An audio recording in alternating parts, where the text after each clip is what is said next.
vous n'y toucherez point, de peur que vous ne mouriez. Genèse chapitre 3, verset 17. Il dit à l'homme, puisque tu as écouté la voix de ta femme et que tu as mangé de l'arbre au sujet duquel je t'avais donné cet ordre, tu n'en mangeras point, le sol sera maudit à cause de toi.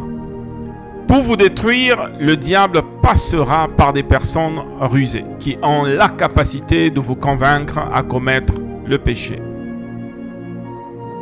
Alors pour vous garder, vous devez faire attention à qui ou à quoi vous tendez votre oreille. Le deuxième sens, c'est la vue. Faites très attention à ce que vous regardez.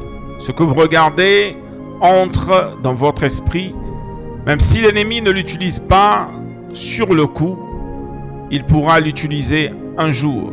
Il y a des images qui vous reviendront après 10 ans, après 20 ans, quand l'ennemi trouvera utile de les utiliser pour vous souiller. Ces images entrent dans vos esprits et déposent une mauvaise semence. Votre comportement peut être influencé, votre vision peut être changée et votre chemin dérouté. Genèse chapitre 3, verset 6. La femme vit que l'arbre était bon à manger et agréable à la vue et qu'il était précieux pour ouvrir l'intelligence. Matthieu 5, verset 28. Mais moi je vous dis que quiconque regarde une femme pour la convoiter a déjà commis un adultère avec elle dans son cœur. On ne regarde pas tout, mes frères et sœurs, car le regard peut nous conduire au péché. Le troisième sens, c'est le toucher.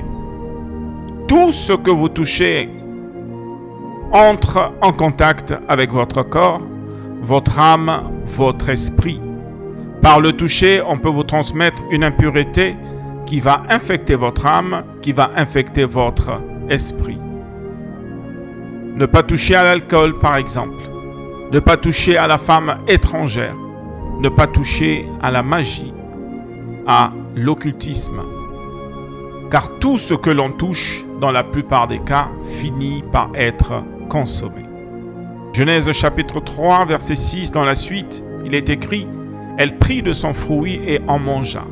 Elle en donna aussi à son mari qui était auprès d'elle et il en mangea. » Demandez la nature de Jésus-Christ par le Saint-Esprit afin que vous ayez la capacité et la force de créer un environnement qui vous éloigne du péché.